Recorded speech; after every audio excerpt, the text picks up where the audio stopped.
साथियों, आप सभी का इस प्लेटफॉर्म पर स्वागत है।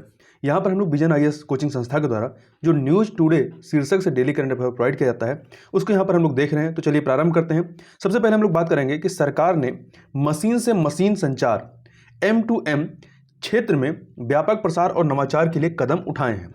अब क्या कदम उठाए उनकी चर्चा कर लेते हैं। तो देखिए, M2M तंत्र को मजबूत करने के लिए जो कदम उठाए गए हैं उनमें है कि M2M machine to machine service में जो संचार है, ये सर्विस प्रोवाइडर या सेवा प्रदान करने वालों को BPAN और VLAN, BPAN मतलब वायरलेस पर्सनल एरिया नेटवर्क और VLAN का मतलब है wireless local area network connectivity सेवा प्रदाताओं के पंजीकरण हेतु दिशा निर्देश जारी किए गए हैं। दूसरी चीज कि मोबाइल नेटवर्क के माध्यम से जुड़े M2M अर्थात मशीन टू मशीन एवं इंटरनेट ऑफ थिंग्स IoT उपकरणों के लिए विशेष रूप से 13 अंकीय नंबर प्रणाली आरंभ की गई। तो ध्यान देखिएगा कितने अंक का है, कई बार इस तरह प्रश्न पूछते हैं। तो 13 अंकीय नंबर प्रणाली आरंभ की गई है।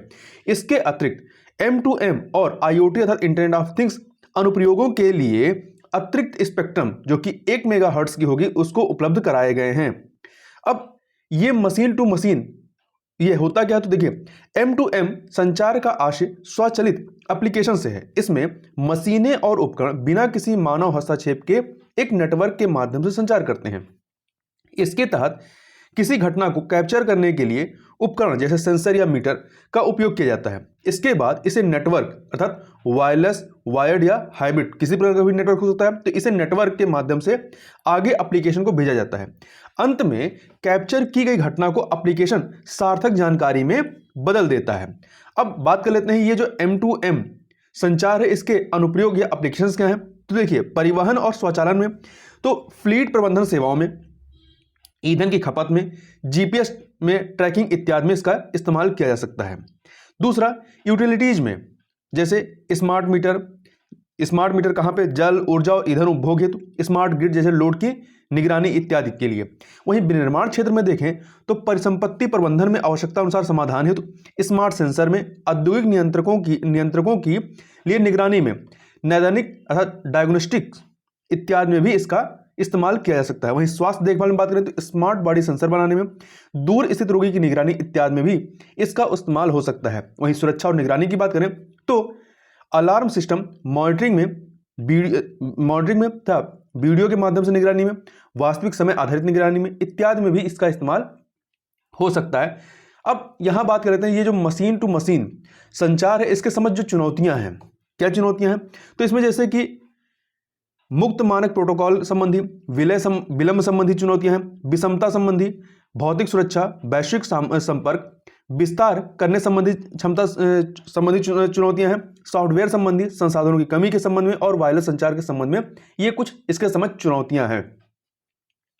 आगे चलते हैं, आगे बात कर लेते हैं कि एक अध्ययन के अनुसार इलेक्ट्रिक वाहन अर्थात EV वर्ष 2030 तक, ध्यान रखिएगा 2030 तक भारत में वाष्पशील कार्बनिक यौगिक जिसे शॉर्ट में BOC कहते हैं के उत्सर्जन को कम कर सकते हैं। देखिए, हाल ही में भारतीय विज्ञान शिक्षा और अनुसंधान संस्थान जो कि मोहाली में स्थित है में एक अध्ययन किया गया। इसका उद्देश्य वायु गुणवत्ता में सुधार के लिए संभावित समाधानों का मूल्यांकन और विश्लेषण करना था। इस अध्ययन के अनुसार वर्ष 2030 तक पेट्रोल, डीजल, LPG और CNG ईंधन से चलने वाले सभी 2 पहिया एवं तिपहिया वाहनों के स्थान पर इलेक्ट्रिक वाहनों के उपयोग से निम्नलिखित परिणाम उत्पन्न होंगे। यहां ध्यान रखिएगा, 2 पहिया और तिपहिया वाहनों की ही बात की जा रही है यहां पर।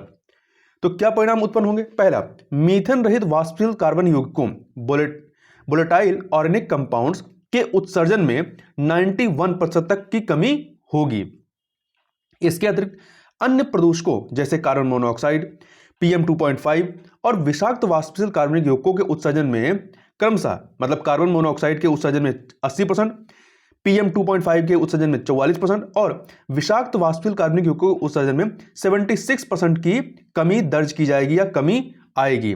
वहीं यदि हम लोग बात करें वाष्पशील कार्बनिक यौगिकों के बारे में, वोलेटाइल ऑर्गेनिक कंपाउंड्स के बारे में, ये होते क्या हैं? तो ये जो वाष्पशील कार्बनिक यौगिक हैं, ये ऐसे यौगिक होते हैं जिनमें उच्च वाष्प दाब और कम जल विलेयता होती है। तो क्वालिटी याद रखिएगा इसकी कि क्या प्रॉपर्टी होती है, ये उच्च वाष्प दाब होता है इसमें और कम जल विलेयता होती है। इनकी संरचना ऐसी होती है कि ये कमरे के तापमान और दाब की सामान्य वायुमंडलीय परिस्थितियों में वाष्पित हो जाते हैं। इसके कुछ उदाहरण देखें तो बेंजीन है, फॉर्मेल्डिहाइड और टाइल्यून, ये जो है कुछ आपके वाष्पशील कार्बनिक यौगिकों के उदाहरण हैं।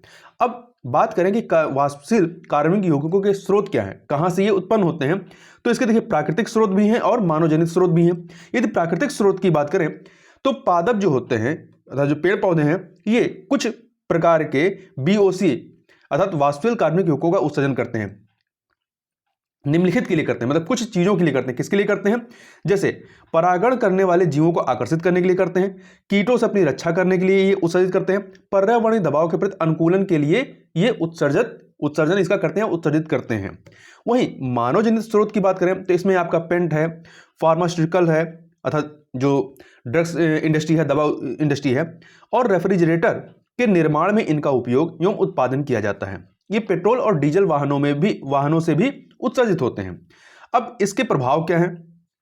इसके वाष्पशील कार्बनिक यौगिकों के प्रभाव क्या हैं? तो पर्यावरण पर प्रभाव देख लेते हैं और स्वास्थ्य पर प्रभाव देख लेते हैं।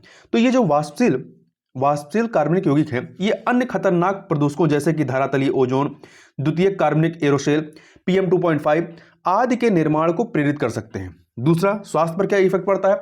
इससे आंख, नाक और गले में जलन होती है, साथ ही शरीर के अंगों को भी नुकसान पहुंचता है, इससे कैंसर भी हो सकता है। अब बात कर लेते हैं कि ये वाष्पशील कार्बनिक यौगिकों के उत्सर्जन से निपटने के लिए अभी तक क्या उपाय किए गए हैं विश्व स्तर पर और भारत के स्तर पर। तो पहली चीज, वर्ष 1991 का जेनेवा प्रोटोकॉल जो है, ये वाष्पशील कार्बनिक यौगिकों के उत्सर्जन एवं या उनके सीमा पार प्रवाह के नियंत्रण से संबंधित है। यह वर्ष 1979 के लंबी दूरी तक सीमा पार वायु प्रदूषण पर कन्वेंशन से संबंध प्रोटोकॉल है। तो ध्यान रखिएगा, जेनेवा प्रोटोकॉल जो है ये वाष्पशील कार्बनिक यौगिकों से निपटने से संबंधित है। वहीं दूसरा देखें, वर्ष 1999 का गोथेनबर्ग प्रोटोकॉल भी इससे संबंधित है। इसका उद्देश्य अम्लीकरण, सुपोषण, यूट्रोफिकेशन और धरातलीय ओजोन में कमी करना है। तीसरा पॉइंट देखें, भारत में वाष्पशील कार्बनिक यौगिकों के लिए राष्ट्रीय स्तर का कोई निगरानी कार्यक्रम नहीं है। ये फैक्ट याद रखिएगा। यहां पर बात करें, बेंजीन एकमात्र वाष्पशील कार्बनिक यौगिक है जिसे परिवेशीय वायु गुणवत्ता मानकों एम्बिएंट एयर क्वालिटी स्टैंडर्ड में शामिल किया गया है। तो यह भी फैक्ट महत्वपूर्ण है। आगे चलते हैं, आगे बात करते हैं। विश्व वन्यजीव कोष WWF ने महासागरों में प्लास्टिक प्रदूषण की अप्रत्याशित वृद्धि को लेकर के चेतावनी जारी की है। तो देखिए, विश्व वन्यजीव कोष ने महासागरों में प्लास्टिक प्रदूषण का समुद्री प्रजातियों, विविधता और परितंत्र पर प्रभाव शीर्षक से एक रिपोर्ट जारी की है। इस रिपोर्ट को जर्मनी के अल्फ्रेड वेगनर इंस्टीट्यूट के सहयोग से तैयार किया गया है। यह महासागर में प्लास्टिक और प्लास्टिक के सूक्ष्म कणों क्या कहते हैं? माइक्रोप्लास्टिक कहते हैं। इसके प्रभाव का मापन करती है। रिपोर्ट के जो प्रमुख निष्कर्ष हैं यदि उनकी बात करें तो पहली चीज, महासागर में प्लास्टिक के गंभीर संदूषण से 88% समुद्री प्रजातियां जो हैं वो प्रभावित हुई हैं। दूसरा, वर्ष 2040 तक, तो टाइमलाइन याद रखिएगा, वर्ष 2040 तक प्लास्टिक का उत्पादन दोगुना हो जाएगा। इससे महासागर में प्लास्टिक कचरे की मात्रा 4 गुना बढ़ जाएगी। तीसरी बात, इससे सर्वाधिक संकटग्रस्त समुद्री क्षेत्र आपका पीत सागर है। पीत सागर, पूर्वी चीन सागर, आर्कटिक समुद्री हिमावरण क्षेत्र और भूमध्य सागरीय क्षेत्र हैं। तो देखिए, पीत सागर, पूर्वी चीन सागर, ये आपके प्रशांत महासागर जो है ये इसमें स्थित है। ये आप इसको मैप में जरूर देखिएगा, चाइना से सटा हुआ आपको दिख जाएगा। ये क्षेत्र जो है पहले ही माइक्रोप्लास्टिक को वहन करने की अपनी अधिकतम सीमा तक पहुंच चुके हैं। प्लास्टिक प्रदूषण समुद्री खाद्य श्रृंखला में प्रवेश कर चुका है और यह अब प्रवाल भित्तियों और मैंग्रोव जैसे समुद्री परितंत्र को प्रभावित कर रहा है। अब प्लास्टिक के जो नकारात्मक प्रभाव हैं उनको सेक्शन वाइज देखें तो प्राणियों का इसमें फंस जाना, देखिए, यह श्वसन अवरोध, घाव, गतिविधि करने में बाधा और मृत्यु का कारण बनता है। दूसरा, प्राणियों द्वारा निगल लिया जाना, तो कुछ प्राणी जो होते हैं उनके द्वारा निगल लिया जाता है और यह आंतरिक अंगों को क्षति पहुंचाता है, भोजन ग्रहण करने में समस्या इत्यादि उत्पन्न करता है। तीसरी चीज, दम घोटू आवरण का निर्माण इसके द्वारा होता है। यह जो है प्रवाल, स्पंज और अधिक गहराई में रहने वाले प्राणियों को प्रकाश, भोजन एवं ऑक्सीजन से वंचित कर देता है। रासायनिक प्रदूषण की बात करें तो यह अंतःस्रावी विघटनकर्ता दीर्घकालिक कार्बनिक प्रदूषक आदि का कारक है। इसके अतिरिक्त यह जो रिपोर्ट है जारी की गई है WWF के द्वारा, यह रिपोर्ट विश्व भर के देशों से प्लास्टिक पर एक वैश्विक संधि अपनाने का आह्वान करती है। यह संधि बाध्यकारी एवं महत्वाकांक्षी होनी चाहिए, साथ ही देशों को कार्रवाई के एक समान मानक अपनाने पर बल देने वाली होनी चाहिए ऐसी संधि। यहां बात कर लेते हैं प्लास्टिक प्रदूषण के रोकथाम के लिए उठाए गए कदमों की। तो पहला पॉइंट है संयुक्त राष्ट्र सतत विकास एजेंडा 2030। यह क्या कहता है? यह महासागरों, समुद्रों और समुद्री संसाधनों का संरक्षण एवं सतत सहयोग करने के लिए कार्रवाई का आह्वान करता है, और ये SDG मतलब जो सस्टेनेबल डेवलपमेंट गोल है, गोल नंबर 14 के तहत इसको इंगित किया गया है। वहीं दूसरा पॉइंट देखें तो भारत को वर्ष 2022 तक एकल उपयोग वाले प्लास्टिक से मुक्त करने के लिए एकल उपयोग प्लास्टिक को प्रतिबंधित किया गया है 2022 तक। तीसरा, भारत मारपोल का पूरा नाम क्या है? अंतरराष्ट्रीय समुद्री प्रदूषण रोकथाम अभिसमय का हस्ताक्षर करता है। इसके अलावा वाणिज्य पोत परिवहन नियम 2009 के माध्यम से भी समुद्री प्रदूषण की रोकथाम हेतु कार्रवाई की जाती है। ये नियम वाणिज्य पोत परिवहन अधिनियम 1958 के अंतर्गत बनाए गए हैं।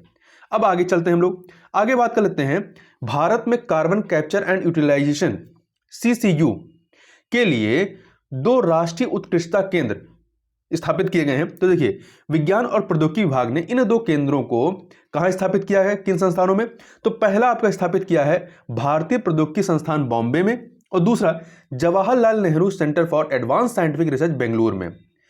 ये केंद्र निम्नलिखित पर ध्यान केंद्रित करने, किस पे? पहली चीज, वैश्विक जलवायु में कार्बन डाइऑक्साइड की भूमिका को समझना। दूसरा, औद्योगिक और ऊर्जा क्षेत्रों से कार्बन डाइऑक्साइड के उत्सर्जन में कमी करने हेतु रणनीतियां बनाना। तीसरा, प्रासंगिक सामग्री एवं कार्य प्रणालियां विकसित करके कार्बन कैप्चर और रूपांतरण को विकसित करना तथा प्रदर्शित करना। चौथा, कार्बन कैप्चर एवं यूटिलाइजेशन पर अनुसंधान को बढ़ावा देना। पांचवा, प्रशिक्षण और परामर्श प्रदान करना। छठा, वैश्विक आर्थिक और सामाजिक प्रभाव वाले समाधानों में अपनी शोध उत्कृष्टता का उपयोग करना। अब थोड़ा सा कार्बन कैप्चर, यूटिलाइजेशन एवं स्टोरेज, ये जो प्रक्रिया है इसको थोड़ा समझते हैं। तो देखिए, इसमें सबसे पहले क्या होता है? कैप्चर, या इसको हिंदी में कहते हैं अभिग्रहण करना। तो इसके तहत जीवाश्म या बायोमास ईंधन वाले विद्युत स्टेशनों, औद्योगिक प्रतिष्ठानों या सीधे वायु से कार्बन डाइऑक्साइड का संग्रह किया जाता है। और इसके बाद इसके 2 काम होते हैं, एक तो यह इसका भंडारण किया जाता है या अथवा इसका उपयोग किया जाता है। उपयोग वाले चरण में कैसे क्या करते हैं इसका? तो उत्पादों या सेवाओं के निर्माण के लिए संचय की गई कार्बन डाइऑक्साइड का इनपुट या कच्चे माल के रूप में उपयोग किया जाता है। अब इसके लिए चाहे भंडारण करेंगे चाहे उपयोग करेंगे, तो इसके लिए पहले इसका परिवहन करना पड़ेगा ना। तो परिवहन कैसे करते हैं? तो संपीड़ित कार्बन डाइऑक्साइड को पोत या पाइपलाइन द्वारा संग्रहण बिंदु से, ये संग्रहण बिंदु से यहां से उपयोग या भंडारण बिंदु तक ले जाया जाता है। तो पहला काम आप इसका उपयोग कर सकते हैं। दूसरा काम क्या कर सकते हैं? भंडारण कर सकते हैं। तो भंडारण के तहत क्या करते हैं? इसके तहत तटीय भूमिगत भूगर्भीय संरचनाओं में स्थायी रूप से कार्बन डाइऑक्साइड का भंडारण किया जाता है इस प्रकार से। ठीक है, अब देखते हैं आगे। कार्बन कैप्चर, उपयोग और पृथक्करण या प्रच्छादन एक प्रक्रिया है। ये जो आपकी CCUS जो है, यह एक प्रक्रिया है। इसके तहत कोयला आधारित विद्युत संयंत्रों जैसे स्रोतों से उत्सर्जित कार्बन डाइऑक्साइड को कैप्चर अर्थात अभिग्रहण किया जाता है। इसके बाद इसका फिर से उपयोग कर लिया जाता है या भंडारण कर लिया जाता है ताकि यह वायुमंडल में प्रवेश ना कर सके। यह प्रक्रिया वायुमंडल में 85 से 95% कार्बन डाइऑक्साइड उत्सर्जन को अवशोषित कर सकती है। दूसरी चीज, वैश्विक स्तर पर विद्युत उत्पादन संयंत्र और उद्योग कुल ग्रीन हाउस गैस उत्सर्जन के लगभग 50% हिस्से के लिए उत्तरदायी है। CCU अर्थात कार्बन कैप्चर यूटिलाइजेशन कार्बन उत्सर्जन को कम करने के लिए कुछ प्रमुख विकल्पों में से एक है। यह अभूतपूर्व गति से सतत विकास को जारी रख सकता है।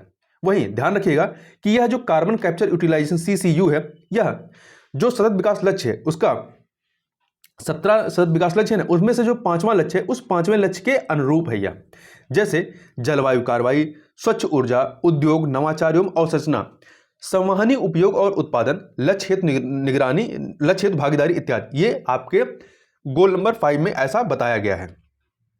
तो ये उसी के अनुरूप है आपका CCU कार्बन कैप्चर यूटिलाइजेशन। आगे चलते हैं, आगे बात कर लेते हैं हम लोग। सड़क सुरक्षा के लिए भारत के अपने सुरक्षा मानकों और वाहनों की अपनी सुरक्षा रेटिंग होगी।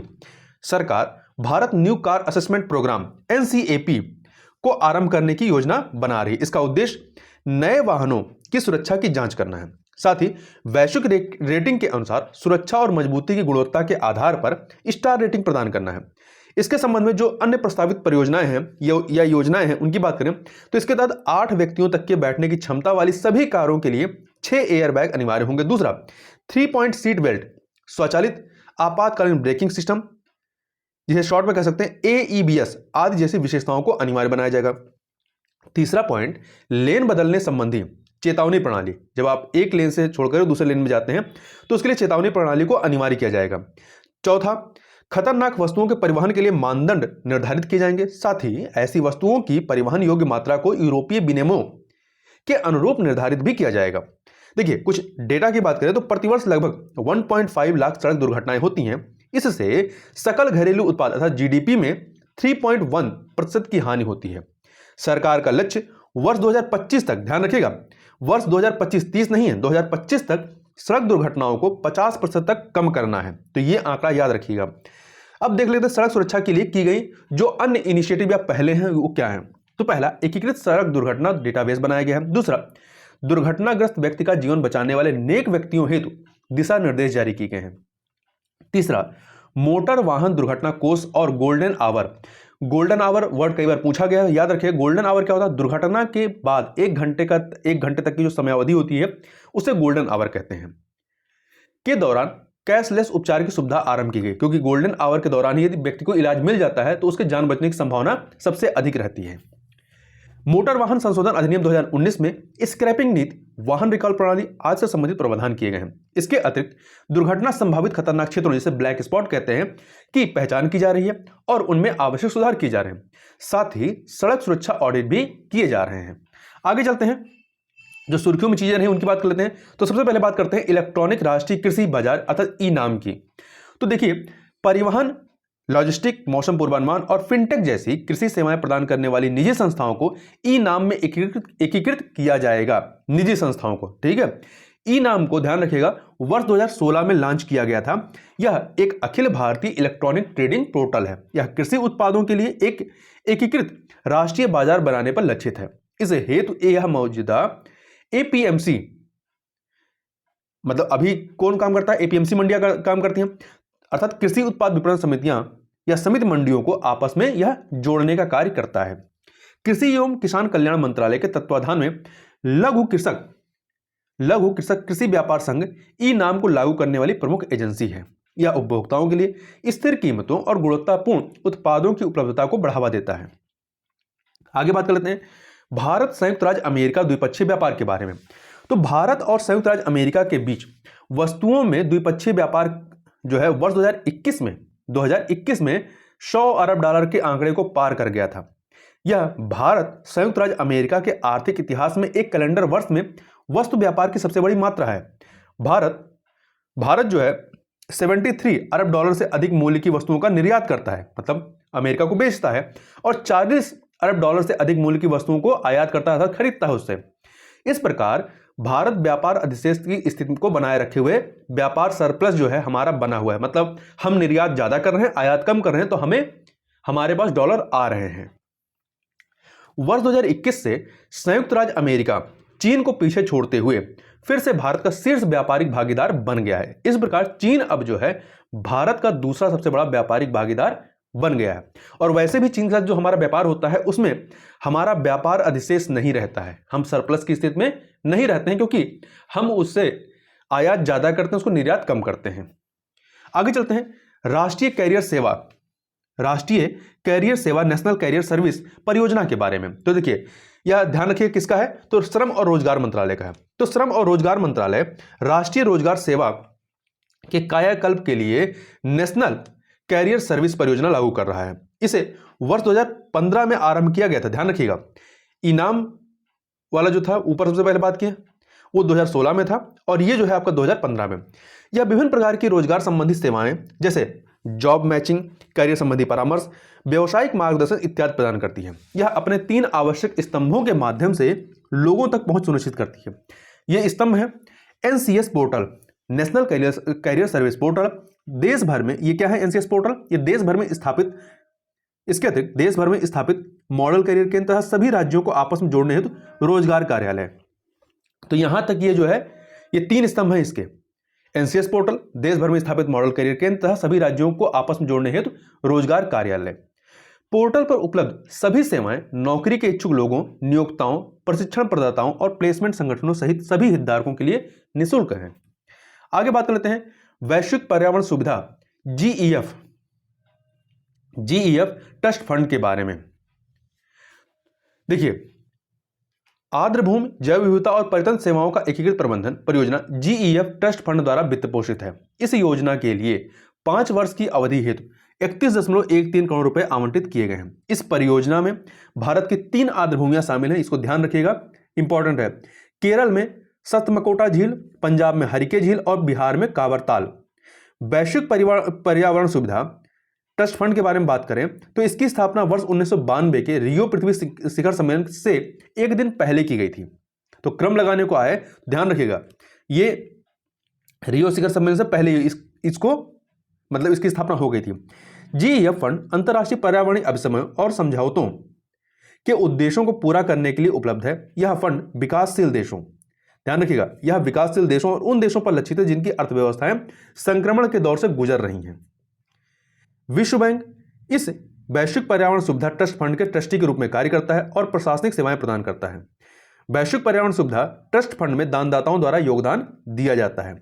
आगे बात कर लेते हैं राष्ट्रीय प्राकृतिक संसाधन प्रबंधन प्रणाली NNRMS के बारे में। तो यह पर्यावरण, वन और जलवायु परिवर्तन मंत्रालय की केंद्रीय क्षेत्र की योजना है। इसका उद्देश्य क्या है? तो इसका उद्देश्य देश के प्राकृतिक संसाधनों की सूची बनाने तथा आकलन और निगरानी करने के लिए रिमोट सेंसिंग अर्थात सुदूर संवेदन तकनीक का उपयोग करना है। पिछले 5 वर्षों के दौरान अनुसंधान, अध्ययन और आकलन परियोजनाओं को जारी रखने के लिए 1 करोड़ रुपए प्रदान किए जा चुके हैं। इसकी प्रमुख उपलब्धियां क्या हैं? तो ज्ञान आधारित निर्णय लेने वाले साधनों का विकास किया गया है। हिमालयी क्षेत्र की हिम और हिमनदों की निगरानी की जा रही है।